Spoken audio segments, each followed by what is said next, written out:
বানত বুৰিল কাজিৰঙা ৰাষ্ট্ৰীয় উদ্যান পানীৰ তলত ষষ্ঠ সংযোজনৰ 40% অঞ্চল বন্যপ্ৰাণীৰ সুৰক্ষাৰ বাবে দিনে নিশাই বনকৰ্মীৰ তৎপৰতা বানৰ কবলত পৰিছে কাজিৰঙা ৰাষ্ট্ৰীয় উদ্যানৰ ষষ্ঠ সংযোজন এলেকা ব্ৰহ্মপুত্ৰৰ উত্তৰ পাৰে থকা তথা জামুগুৰিহাটৰ দক্ষিণাঞ্চলত অৱস্থিত কাজিৰঙা ৰাষ্ট্ৰীয় উদ্যানৰ ষষ্ঠ সংযোজন এলেকাৰ এতিয়া 40% অঞ্চলেই বানত বুৰ গৈছে মহাবাহু ব্ৰহ্মপুত্ৰ আৰু ঘিলাধাৰী নদীৰ বাহনী পানী সোমোৱাৰ ফলত এতিয়া জলমগ্ন হৈ পৰিছে ষষ্ঠ সংযোজন এলেকা এইফালে বানপানীৰ সময়ত ষষ্ঠ সংযোজনত থকা বন্য জীৱ-জন্তুসমূহৰ যাতে কোনো ক্ষতি সাধন নহয় তাৰ প্ৰতি তীক্ষ্ণ নজৰ ৰাখিছে বনকৰ্মীসকলে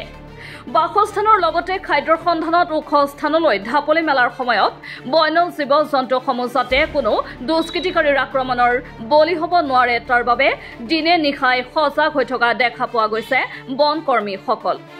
পানী যেহেতু কণ্টিনিউয়াছলি আহি এতিয়া বৰ্তমান আমাৰ আনুমানিকভাৱে পৰিলক্ষিত হৈছে যে গোটেই আমাৰ 6 এডিশ্যনৰ টোটেল মাটিকালিৰ ভিতৰত এতিয়া নিয়াৰ এবাউট 40% আমাৰ জলমগ্ন হৈ গৈছে অৰিপাল কেম্পত নিয়াৰ এবাউট 0.5 মিটাৰৰ তলত জলমগ্ন হৈছে কেম্পটো আৰু বাকী আপোনাৰ মুখৰ আৰু পিছফালৰ অংশখিনি জলমগ্ন হৈয়ে আছে লগতে আমাৰ এই খিলডুবি কেম্পৰ এই মুখৰ অংশখিনি জলমগ্ন হৈছে আৰু ইফালে ভিতৰলৈ হৈছে ঠিক তেনেকৈ কেম্প আমাৰ আৰু এটা আছে গড়পাল আৰু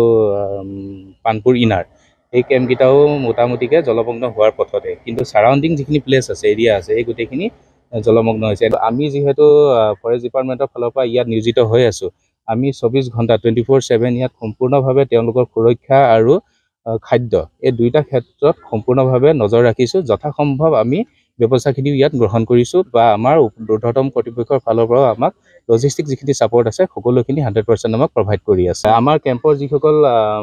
ইয়াত বনকৰ্মী বা আমাৰ যিসকল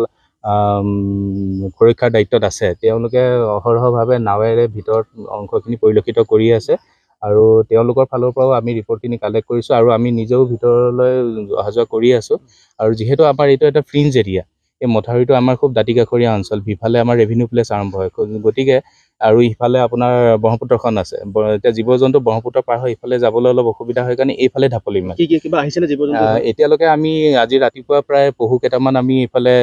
মথাউৰি কিনাৰে কিনাৰে দেখিছিলোঁ আমি যিমান সম্ভৱ তেওঁলোকক আকৌ জংঘলৰ ভিতৰলৈ পঠিয়াই দিবলৈ সক্ষম হৈছোঁ আৰু বন্যহস্তী আহে ৰাতি বন্যহস্তীসকলকো আমি যথাসম্ভৱ যেনেকৈ হয় সুপৰিকল্পিতভাৱে তেওঁলোককো আমি যিখিনি ঠাইৰ মাজেদি মানে জংঘললৈ যাব পাৰে সেই অঞ্চলেদি আকৌ ভিতৰলৈ পঠিয়াই দিবলৈ চেষ্টা কৰিছোঁ বা সফলো হৈছোঁ বৰ্তমানলৈকে কিন্তু তেওঁলোকৰ মাজত এটা হাহাকাৰ পৰিৱেশৰ সৃষ্টি হৈছে সেইটো হয়েই বাৰু স্বাভাৱিক আপোনালোকেও জানে আৰু আমাৰ ডিপাৰ্টমেণ্টৰ ফালৰ পৰা তেওঁলোকৰ যাতে বন্যকুল সকল সুৰক্ষিতভাৱে থাকে তাৰ বাবে 100% লজিষ্টিক ছাপৰ্টখিনি আমাক প্ৰভাইড কৰিছে জামুগুৰিহাটৰ পৰা আনোৱাৰ আহমেদৰ ৰিপৰ্ট NV Live